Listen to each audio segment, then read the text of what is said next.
Amigos, continuamos acá en New Horizons Review y estamos en este bloque conversando con un joven inquieto que ha llegado hasta nuestros estudios un poco a revolucionar las ideas en este debate que cada semana tenemos justamente poniendo sobre la mesa todas las opiniones que en torno a el pueblo dominicano en el plano internacional, siempre desde una perspectiva educativa, pues nosotros servimos para todos ustedes. Una única vía es la opción que ellos presentan y Fernando Abreu está con nosotros para hablar de economía, un poco de política, de sociología, ¿por qué no, verdad? De derecho de político. Derecho político y económico, ¿verdad? Porque en este caso, Fernando, pues ha hablado también un poco de eso. Fernando, agradecemos que tú hayas tomado estos minutos para conversar con nosotros y con la audiencia de New Horizons Review. Claro, para mí es un placer estar acá. Muchas gracias por la invitación.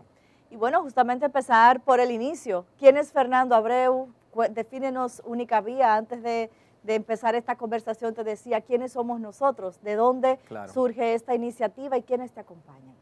Bueno, Fernando Abreu es un joven que está muy apasionado por las ideas de la verdad, de cómo llegar a la verdad de las cosas. Por eso ha profundizado mucho en epistemología, que es el estudio del conocimiento científico para llegar a la verdad de las cosas, mediante la evidencia empírica, lógica científica, límite del conocimiento y filosofía del lenguaje.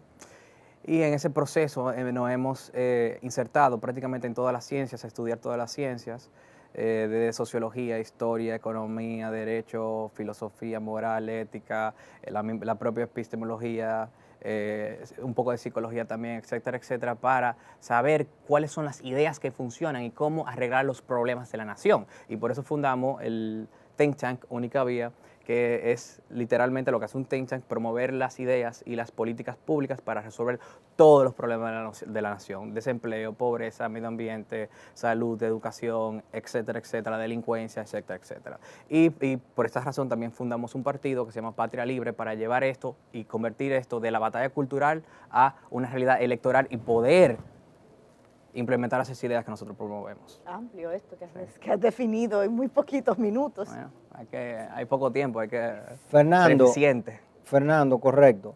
De las ideas tenemos que pasar eventualmente a la praxis, ¿no? Y tú has definido un vehículo para pasar a la ejecución de tus ideas, de tus principios y de los grupos que te acompañan o las personas que te acompañan.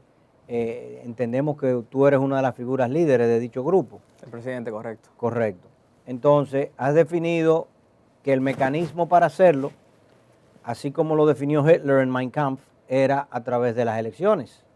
Que luego de fallido el push del 23, me siento a escribo un libro rebelde, un libro donde defino claramente cuáles van a ser mis acciones a tomar, y 5 años más tarde pues me presento nuevamente a las elecciones en el 28, y ya en el 33 presido el Reichstag. Muy bonita muy bonita analogía. La analogía con la que te vi. No tiene que ver con no quiero decir que tú tengas ideas ni tan rebeldes, ni tan trascendentalmente, digamos, revolucionarias, pero ciertamente que has ya entendido que luego de estudiar ciencias sociales a plenitud, y filosofía, moral, ética, epistemología, pues llegas a la conclusión de que el vehículo a utilizar es por la vía, en una sociedad democrática y republicana, es a través de las elecciones.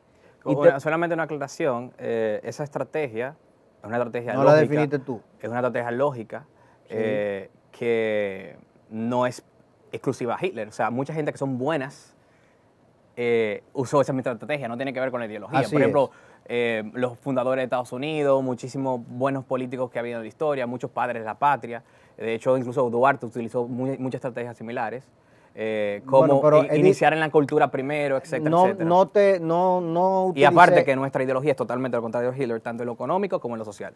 Totalmente lo contrario a Hitler, y condenamos tanto la lucha de clase de raza que hizo Hitler, condenamos todas las políticas públicas económicas que hizo Hitler, como tomar el control indirecto y directo, de hecho, de todas las empresas privadas mediante su figura del Victory Führer por decreto, en el cual un funcionario público controlaba todo aspecto de la empresa, como quería el manifiesto comunista, y muchas otras políticas, y obviamente el genocidio que hizo es algo atroz que nosotros, como derecha, valora la vida humana y defiende la vida, la libertad y la propiedad privada es la esencia de la derecha en el mundo entero. Quería aclarar eso.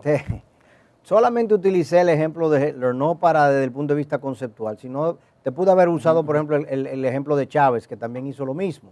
Que en el año 90, no estoy hablando de la ideología, estoy hablando del mecanismo. Olvídate de la ideología la vamos a ver ahora. Sí.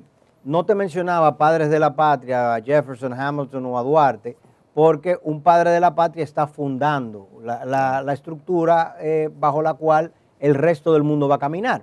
Aquí estamos hablando ya de naciones que están maduras, que están funcionando. Thatcher, con un ejemplo que no es padre de la patria, que sí hizo algo similar, porque de hecho se fundamentó en las ideas en el libro de Hayek, de forma muy precisa. Con Hayek, sí. Y le dijo al Partido Conservador en ese momento que se volvieron neoconservadores, es decir, que se volvían moderados de centro izquierda, de centro derecha, casi tirando a centro izquierda, por la política que hacían, que ella regresó al partido a sus principios y dijo con el libro de Hayek en la mesa, "This is what we believe in now". Entonces, es un ejemplo de similar. Es un ejemplo más similar a tu línea de pensamiento. Sí, porque me ponía más Chávez y a Hitler como que... No es una buena... Ok, entonces, es correcto, porque tus ideas son más conservadoras, son más de derecha. Exacto, el libertarismo conservador. Libertarismo conservador, sí. Ok. Tenemos un candidato ahora mismo que tú lo promueves bastante, que es el argentino, ¿no? Milei, correcto. Milei, que está ahora mismo liderando las encuestas para las elecciones de octubre, aunque no se sabe lo que va a pasar allí. Creo que me atrevo a predecir que va a ganar. Es posible.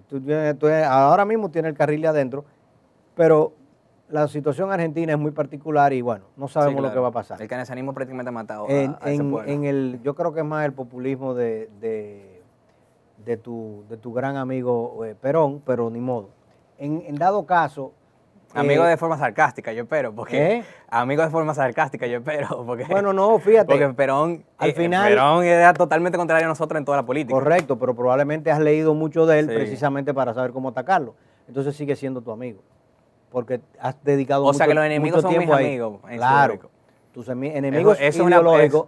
Tus enemigos ideológicos son los que duermen al lado de tu almohada, por tanto son tus amigos. Pero es una interpretación muy sui generis de amistad. Pero créeme que la vas a tomar y vas a evaluarla de ahora en adelante, porque tú no vas a dormir con una persona que consideres tu enemigo.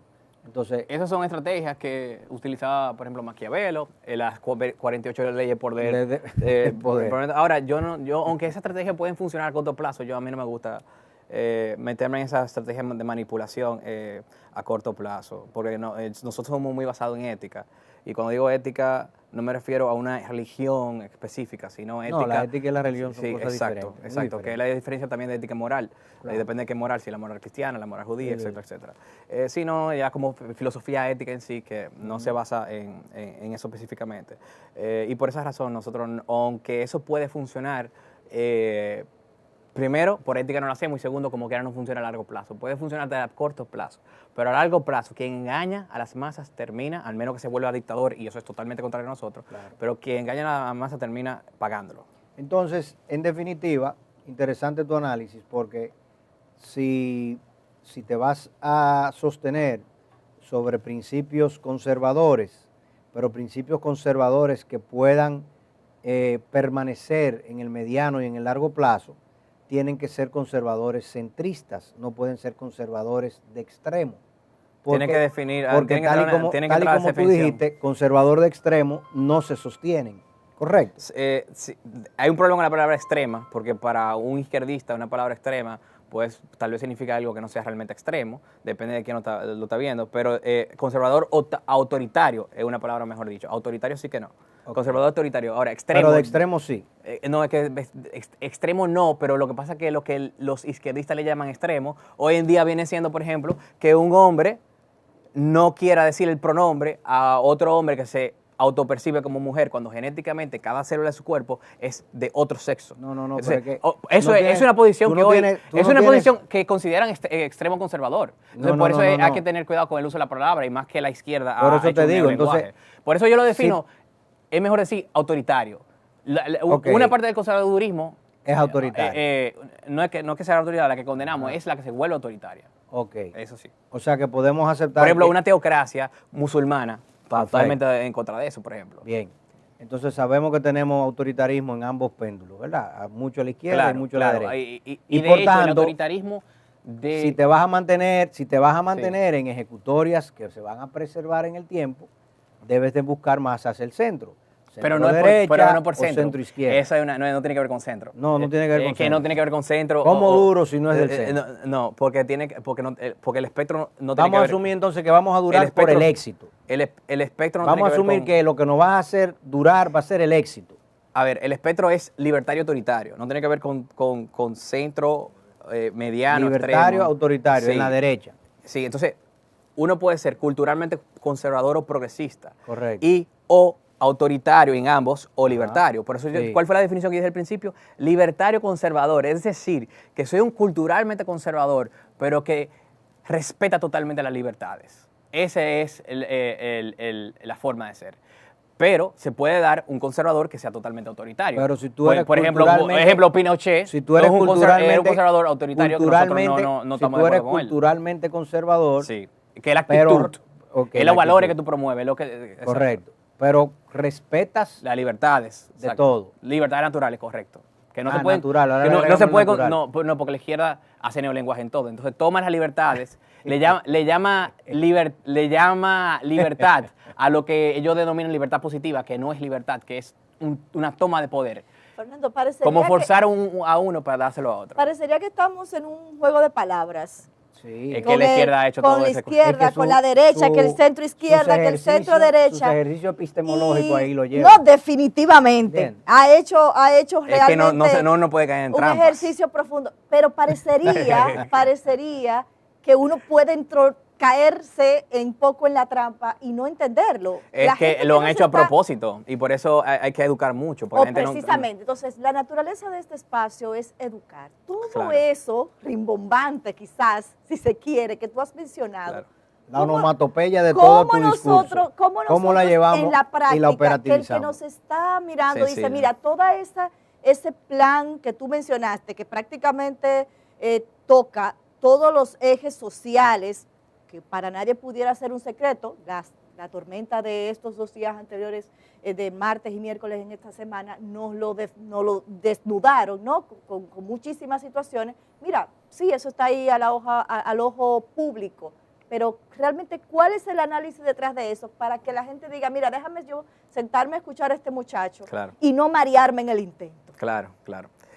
Por el tipo de conversación se ha llevado así, como hay muchas trampas lingüísticas, por eso se ha llevado así, pero a mí me gusta ser muy llano, para ir a su pregunta de cómo llevar a la práctica nuestras ideas, por eso nosotros publicamos nuestro ideario, que dice en política por política, nuestra política de cada uno de los temas para resolver los problemas de la nación.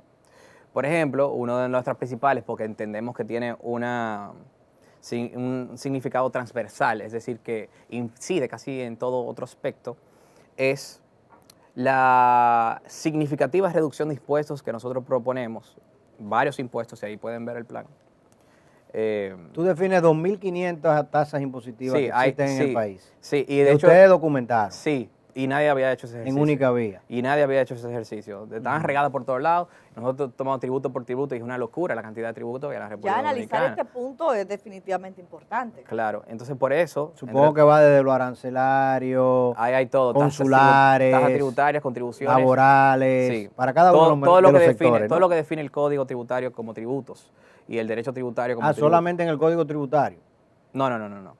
Estoy hablando de tributos, del significado de tributos. El significado, sí, okay, que incluye impuestos, contribuciones, aranceles y arbitrios, que son municipales. Impuestos municipales, correcto. Bueno, pero entonces ya ahí pudiesen ser más de 2.500 porque depende en el municipio en que te encuentres. Bueno, la metodología que se usó era eliminar las que eran comunes. Entonces solamente se agregaban. Una sola vez si era algo diferente. Sí, si era algo diferente, correcto. Ok, si era algo distinto.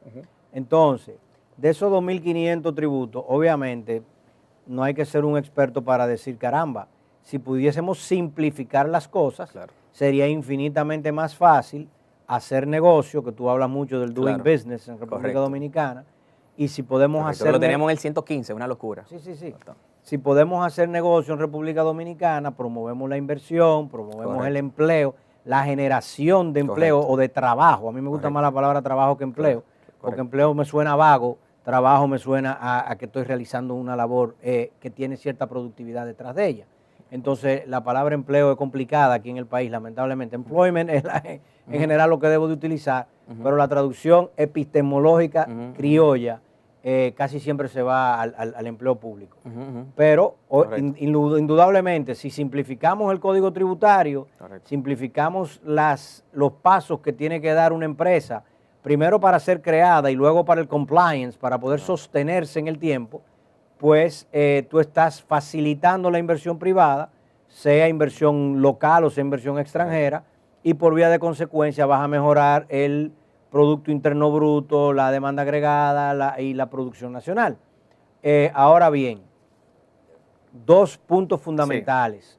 ¿Cuáles tributos de esos 2.500 y en qué plazo de tiempo tú entiendes debemos de ir reduciendo, eliminando o reclasificando? Los arbitrios, que son una gran parte, no se pueden tocar porque ya es municipal, es decir, cada municipio. Obviamente nuestros candidatos municipales sí, pero serían de forma independiente. ¿Cómo así que no se pueden tocar? No, porque la dificultad de tocarlo o no, quizás no entendiste mi pregunta, perdóname. La dificultad de tocarlo no es el punto ahora mismo, sino lo que me interesaría saber es desde tu punto de vista, de esos 2.500 impuestos, si yo te dijera, mira, Fernando, mencióname 10 que para ti son los 10 más onerosos y que más destruyen el potencial de inversión privada. Claro, bien. El impuesto sobre la renta, vámonos por parte. El impuesto sobre la renta de personas físicas, que actualmente es un 27. 0, 15, 20. 0, 15, 20, 25. Después de eso se le agrega las contribuciones que pagan los empleados y los asalariados, que es un impuesto diferente, pero se agrega Seguro familiar de salud y TCS. Todo eso. El clase media termina contribuyendo contribuyendo una mala palabra, extrayendo la fuerza, porque no es voluntario, más de un 31% gracias a eso, y nosotros lo reducimos a un 15% flat y solamente dejamos exentos por la teoría de la ética de la emergencia, que es una teoría de la derecha también, a los que actualmente tributan por debajo del 15, o sea, a los que tributan cero actualmente. A partir de todos los que tributan, es decir, a partir de todos los que ganen más de 33.000 pesos mensuales actualmente. Entonces, pero tú partiste en tu teoría de derecha de que 33.000 pesos era el número razonable. No, simplemente se usa la misma escala, por practicidad, la misma escala que existe. Entonces, entonces tú dirías, de ahí en adelante es flat tax de 15% para todo el mundo. Eso está demostrado que es regresivo, pero sigue. Sí, pero a ver, eso de regresivo y progresivo, es un tema que vamos a discutir ahorita, pero eso no incide, de hecho, en la gran prosperidad de un país, porque los nórdicos, de hecho, si uno mira la estructura legal, son muy regresivos. No me hable de los nórdicos, son los más regresivos, porque los nórdicos tienen un potencial de recursos naturales que nosotros no tenemos. Vamos a volver a... Olvídate de eso. Vamos a hablar de eso, podemos hablar de eso ahorita, vamos a volver, porque me hicieron Pero Forbes propuso eso hace 30 años y se lo desmontaron por regresivo. Entonces, vamos a seguir.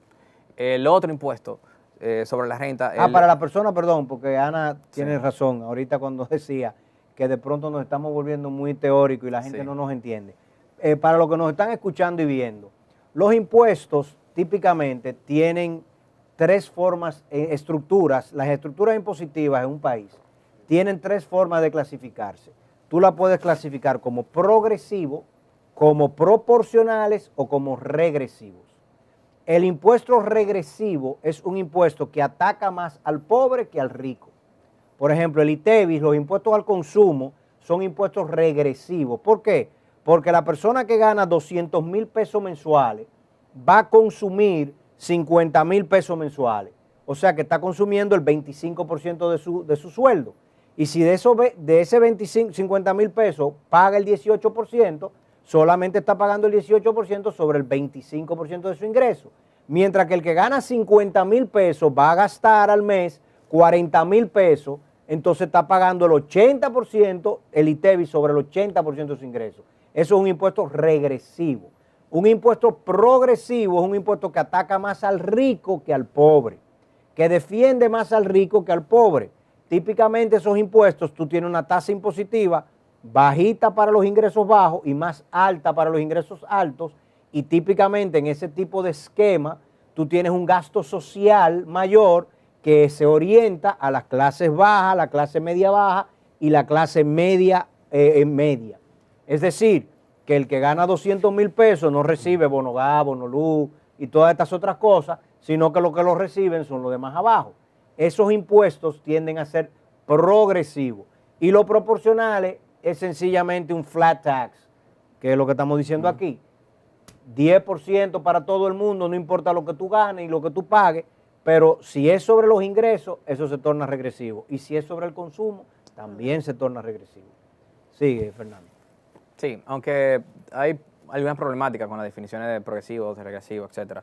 Al final lo importante... Como en todo hay problemas. Sí, pero no te preocupes. Al final lo importante es la igualdad ante la ley. Por eso nosotros creemos mucho en la igualdad ante la ley. Nos parece una locura la progresividad de quitarle mayores ingresos al que más gana, no solamente porque es una desigualdad ante la ley, y la ley no está tratando de la misma forma a personas, sino también porque es una supresión a la movilidad social, porque mientras más tú ganas y más tú quieras superarte, el Estado más te lleva hacia abajo, más te reprime. Entonces, y de hecho los países que... Entonces tú estás viendo el impuesto como una represión y no estás viendo castigo. El impuesto como una contribución al sostenimiento del Estado. O sea, tú ves el Estado y el impuesto que el Estado pone como una represión, incluso gesticulaste de manera activa, una represión. Correcto. Y no hay... Cuando yo te reprimo, yo no te permito movilidad. Cuando yo te reprimo, yo no te permito creatividad. Y cuando yo te reprimo, yo no te estoy defendiendo en absoluto. Parecería que el Estado no le provee a la sociedad de nada, solamente de represión.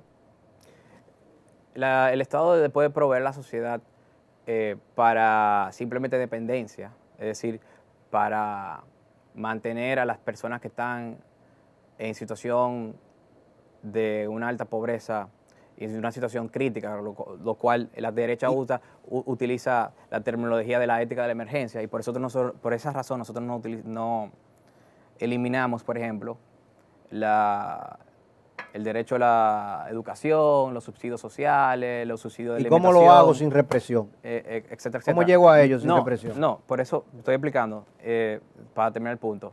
Todos esos subsidios y todo ese gasto público social, y por eso nosotros no tocamos el gasto social, sino el gasto político.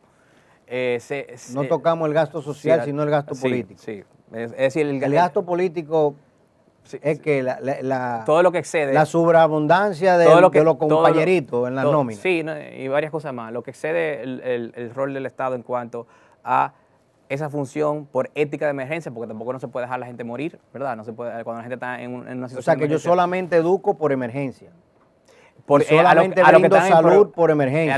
A los que están en una situación. Solamente protejo al país por emergencia. Correcto, sí. Solamente construyo carreteras, puentes, presas por emergencia. Es decir, cuando está fuera de emergencia no construyo nada de eso. El sector privado es mucho más eficiente fuera de emergencia. ¿Y cómo se, pero el sector privado, para poder construir una carretera, ¿quién la va a financiar? Hay otros sistemas. ¿Con fondos de pensiones? Vamos para allá ahora, porque estamos tomando muchas preguntas al mismo tiempo. Hay que dejar primero responder la primera. Usted me dice la pregunta de los impuestos. Sí. Esa justificación de la ética de emergencia justifica un nivel de impuestos que cubra eso. Lo que no justifica... La emergencia, que tú hablas de emergencia. Correcto. La emergencia estamos hablando de seguridad, justicia, educación, salud y 2 o 3 cosas más. Y eso es emergencia. Eso justifica... para las personas que están en pobreza extrema, sí, es un estado de necesidad. O sea, el que no esté en pobreza extrema no debe de educarse en el sistema público. El que esté en clase media alta hacia arriba, el que no tenga una situación de emergencia. Emergencia solamente clase baja. Correcto, o sea, la clase, para nosotros es clase, a ver, porque está haciendo muchas preguntas una sobre otra y no me deja responder, entonces tengo que aclarar mucho. Porque si me deja responder, yo respondo. Lo que pasa es que, pero ya que hizo esa última pregunta, sí, no, pero porque uno tiene que terminar la idea, si no se tranca porque son demasiadas cosas. Entonces, lo que estaba diciendo, para nosotros la clasificación es y no para nosotros, sino como se clasifica en la República Dominicana en cuanto a clase, es la pobre, la que se le llama vulnerable, que usted lo ha escuchado, que es una gran parte, que es una especie de como una baja clase media o una clase pobre alta, para que la gente más o menos entienda. Esos dos, lo que nosotros consideramos que están en estado de necesidad, en términos prácticos. A partir de ahí, es decir, la clase media es correcta y la alta es mucho más eficiente el sector privado y ya lo están pagando en el sector privado. No están usando los servicios públicos. Por ende, por práctica y por inteligencia, es mejor que permanezcan así. Y así también se puede reducir mucho más drásticamente los impuestos. Y por eso le dije al principio que lo fundamental y lo que justifica, ya para responder la pregunta, ese gasto social para la ética de la emergencia es esos impuestos bajos que cubren eso. A partir de ahí, a un nivel impositivo más grande, para cubrir más Estado, no se justifica en nuestro caso. Me causa mucha curiosidad tu definición, porque... Que no viene de mí, yo te puedo explicar de dónde viene. No, yo me imagino. Hay muchos autores. Ok, pero quiero decir tu definición para el caso dominicano. Ahí me la aceptas. Ok. O tu interpretación de tu marco conceptual teórico para el caso dominicano. Y lo defines como emergencia. Porque razón, por cierto, por la cual no se nos puede decir extremos, como algunos en la izquierda dicen. Porque nosotros ni siquiera tocamos el gasto social, que extremo ni extremo. Nosotros lo que estamos tocando es el gasto político. Entonces, me causa curiosidad porque tú al principio te definiste, pero vamos a hacer una pausa después de este comentario para volver de nuevo, para que nuestros oyentes y los que nos están viendo vayan, tomen un vasito de agua y vuelvan como Fernando. Porque tú te definiste, cuando arranqué poniéndote algunos ejemplos de gente que había hecho una praxis teórica para luego pasar al proceso democrático, te montaste en el tren del thatcherismo y de von Hayek a partir del thatcherismo. Y Inglaterra es un vivo ejemplo de donde las clases pudientes y las no pudientes acceden a un sistema de educación pública, tanto preuniversitaria como universitaria. Thatcher lo criticó. No, lo puede haber criticado, pero no lo cambió. Acceden a un sistema de salud público, tanto los ricos como los medianos, como los pobres. Acceden a un sistema de transporte masivo, público, por eso se le ha hecho difícil. Subsidiado, y tienen un mercado laboral muy liberal, contrario al continente, pero los servicios son públicos. Volvemos un segundito, señores, con Fernando Abreu.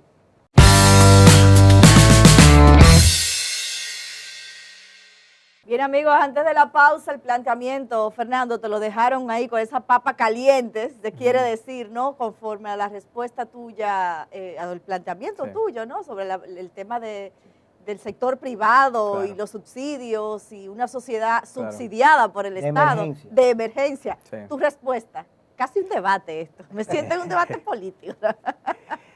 El hecho de que Thatcher no pudo hacer todo lo que quería, no significa que no estaba equivocado. No significa que estaba equivocado originalmente, ni significa que no pensaba en eso. Una cuestión de tiempo y también que no controla todo el parlamento inglés. Obviamente no podía hacer todo, pero ella sí redujo en varios años más de un 6% de gasto público, lo cual es notable. Y mucho más si nosotros lo convertimos en cuanto a relación al PIB, sería mucho más todavía, porque cuando el PIB crece, la relación se vuelve más fuerte. En ese caso, y uno de los problemas que ha tenido algunos países de Europa es este tema de por tener ese gasto social tan grande, no le ha permitido, en algunos casos, algunos sí lo han hecho, poder bajar los impuestos tantos, por lo menos según la ideología acorde de ellos, y por eso Europa ha tenido un estancamiento en muchos sitios, depende del país, en desempleo y en crecimiento. De hecho, de una forma promediada, Europa es uno de los continentes que menos crece precisamente por eso. No es que menos crece porque sus economías ya son maduras. Tiene que ver un poco con eso. Tienen un problema poblacional. He dicho que tiene que ver un poco con eso. O sea, es que tú partes del principio, y volvemos otra vez al mismo argumento anterior, que el Estado no se debe de sostener. Ahora le voy a decir por qué sí. ¿Cuál es la economía más fuerte de Europa? ¿Cuál es la economía más fuerte de Europa? No, porque me está cambiando el tema. Yo tengo que responder el argumento que usted va a decir. Usted me pone otro argumento, yo no llegamos a ningún lado. No, yo no te he cambiado usted nada. dijo el argumento que es porque ya han crecido demasiado, su población está estancada, etcétera, etcétera. Pero podemos tomar ejemplos de países europeos que sí han reducido impuestos y que le va mucho mejor en sus indicadores, como por ejemplo el tema de Suiza. Suiza es uno de los países con los menores impuestos y un gasto público mucho más bajo que el resto de Europa. Irlanda es otro que la creció muchísimo de que hizo sus reformas liberales. Entonces sí tiene que ver con la cantidad de impuestos. No tiene que ver con... Irlanda no es un buen ejemplo después de la crisis financiera. Es bueno que tú... No, pero si usted ve I would tread lightly with Ireland. Pero usted ha visto los indicadores de inversión de Irlanda sí, sí. y de pobreza. Sí, ¿Ha sí. bajado o ha subido? No, le fue muy bien hasta la crisis de 2007-2008. Pero eso te digo que esa crisis de 2007-2008 afectó a todo el mundo. No, pero afectó mucho más a países que tenían un problema de déficit fiscal masivo por haber reducido tanto los impuestos, que es el caso de Irlanda. Pero vámonos, vámonos a la República Dominicana. Sí. ¿Qué entiendes tú que debe de cambiar aquí? Que finalmente ahí es que es donde nos quedamos, los 10, o sencillamente, por ejemplo, ustedes tenían un planteamiento como think tank en el año 2019 para el 2020-24. Sí, correcto. Hemos visto un gobierno dominicano de un nuevo presidente, que dicho sea de paso, ahora se quiere sacrificar, tú viste, tiene un sacrificio personal que debe de hacer independientemente de su familia, para poder que nosotros logremos seguir por la ruta del cambio. Y ese gobierno, a pesar de tener todo el liderazgo congresual y municipal, no promovió ningún tipo de reforma sustantiva, incluyendo obviamente la reforma tributaria, sino que por el contrario no hizo nada. La última reforma tributaria que nosotros tuvimos, que fue excesivamente regresiva, fue la del año 2012, cuando Danilo encontró una maleta llena de facturas. Factura que ahora parece que él y Leonel se quieren con Miguelito juntarse y verla y contrastarlas, a ver cuál fue que tenía más o menos. Es peor que eso todavía. Es peor que eso. Sí, porque no solamente no hicieron nada, sino que ya han anunciado que quieren empeorarlo. ¿Cómo? Jochi Vicente ha salido a anunciar que hay que subir los impuestos. Hay que subir los impuestos. Próximamente, lo cual es una locura. Estamos hablando de un país que a las empresas se le quitan literalmente la mitad de todo lo que ganan, que es el total de impuestos y contribuciones. Luego se dan la vuelta y te topan enfrente con un ITEVI de 18, un impuesto selectivo de consumo, impuesto sobre el activo, impuesto de transferencia de propiedad, IPI también, impuestos sobre la transferencia bancaria y cheque, etcétera, etcétera, la de nunca terminar, y los 2.400 tributos que le dije, que lo cual es una locura, y quieren más. Quieren más para poder tener más compañeritos, más presupuesto y más todas estas cuestiones del gasto político que le estaba hablando. Y claro que quieren más. Y se comienzan a comparar con los europeos para justificar, para poder tener más gasto, cuando aquí ningún servicio sirve y absolutamente ningún tema nacional está resuelto. O le pregunto a ustedes, ¿hay algún tema nacional? Y no solamente este gobierno, los del PLD y también lo de la Fuerza del Pueblo también. Todos son una porquería. La Fuerza del Pueblo no existía. Bueno, Leonel. Era ver Leonel vestido de morado. Eso mismo, pero me entiendo ahora se puso el liderazgo de la Fuerza del Pueblo. Una camisita amén, color que también aguacate. subió los impuestos 2 veces. Claro. Igual Danilo también, en la reforma del 2013. Son todos iguales y por eso nosotros nos presentamos, porque son todos la misma vaina. Y iba a decir una palabra más fuerte, pero como estamos en televisión, no se puede. No se puede. Estamos en el sector educación. Claro. Tú entonces quieres empezar a empujar un cambio en eso a partir de una diputación. No solamente tú estás claro que el ejercicio político implica que si tú eres diputado, sin mayoría nada de tus reformas van a cambiar. Correcto. Salvo que vas a tener una tribuna donde eventualmente te van a dar 5 minutos. Correcto, estamos conscientes de eso, pero no solamente es mi diputación, sino que estamos presentando... Hay cosas escondidas. No, nada escondido. Es que nosotros estamos llevando 15 candidatos en todo el territorio nacional. ¿A diputados todos? A diputados y algunos municipales, o sea, de diputados. ¿Cuáles son los candidatos a diputados? Si bueno, podemos conocerlos. No lo hemos anunciado en las redes socialmente todavía. Pues entonces no te lo digo. No lo digo. Lo vamos a anunciar próximamente. Yo pensaba que iba a tener una primicia. Sí. ¿Tú ves? Fernando no me complació. Pero, sí tengo la tuya. Pero con relación al... Exacto, la mía se la tiene. Entonces, pero con relación hay un favoritismo y una particularidad que tú no la quieres en el Estado, porque sé la tuya, pero no sé la de tus compañeros. Es una estrategia de ellos, una decisión de ellos. Cada quien es libre de decir eso. De no quieren decirlo. No, que no se están preparando. Ya yo estoy preparado hace tiempo. No se han entrado al ruedo. Eso no tiene que ver con favoritismo. De manera pública. Exacto. Ahora van a comenzar. Pero con lo que usted dice de que es correcto, que un solo diputado no puede cambiar la nación, no puede cambiar las leyes, eso es correcto, se necesita más fuerza, etcétera. Pero hay que comenzar en algún sitio. Y otra cosa que vamos a hacer en el Congreso, no solamente comenzar para crecer, crecer, crecer y eventualmente en el futuro sí ser una mayoría, pero otra cosa que vamos a exponer las ridiculeces y la misma corrupción. El álbum de las ridiculeces se va a llamar. Y de todos los demás partidos en el Congreso y todas las aberraciones que hacen. Ahora mismo no existe oposición. Los partidos piensan iguales. Son todos iguales, tienen las mismas prácticas corruptas, tienen los mismos compañeritos que se brincan de un lado a otro y tienen las mismas ideas que todos vienen de un lado del espectro.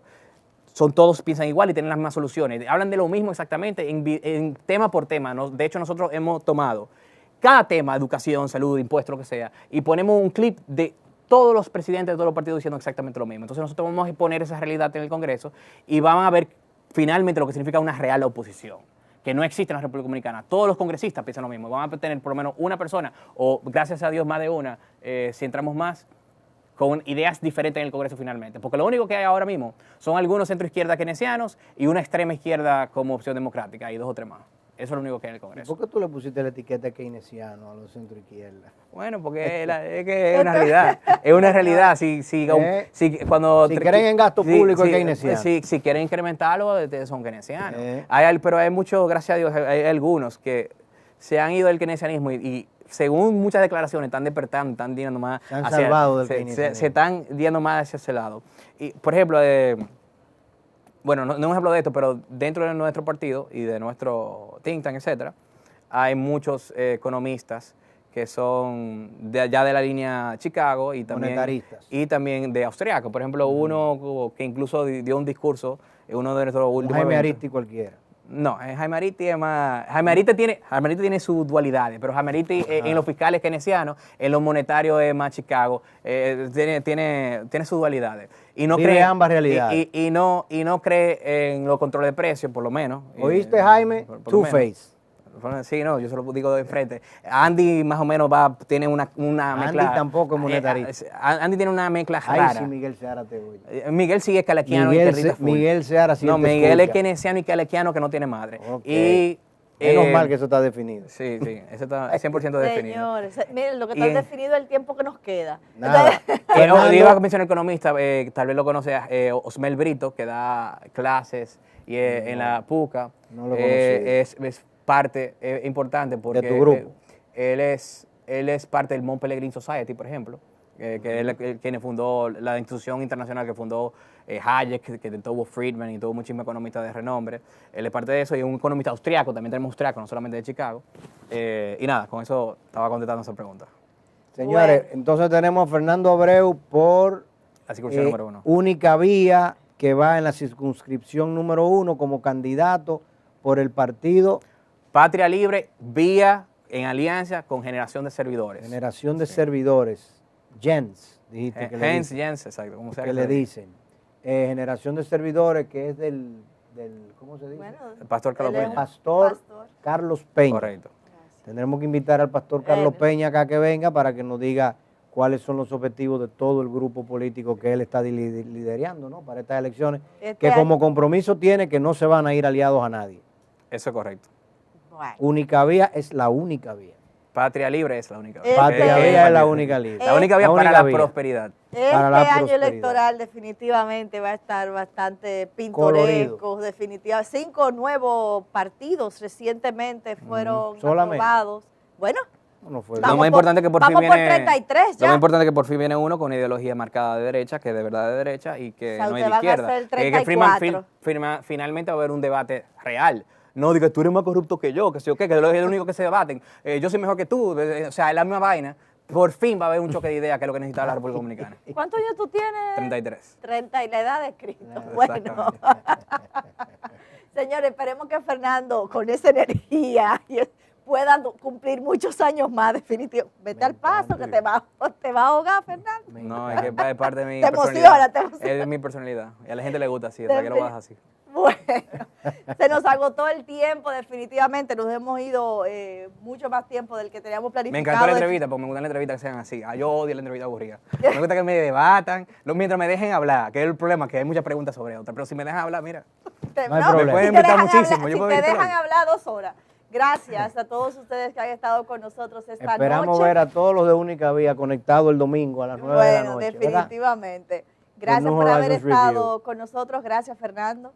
por esta conversación y nos volvemos a encontrar la próxima semana a las 9 de la noche a través de esta, la señal de EN Televisión. Pasen feliz resto de la noche y buena semana laboral.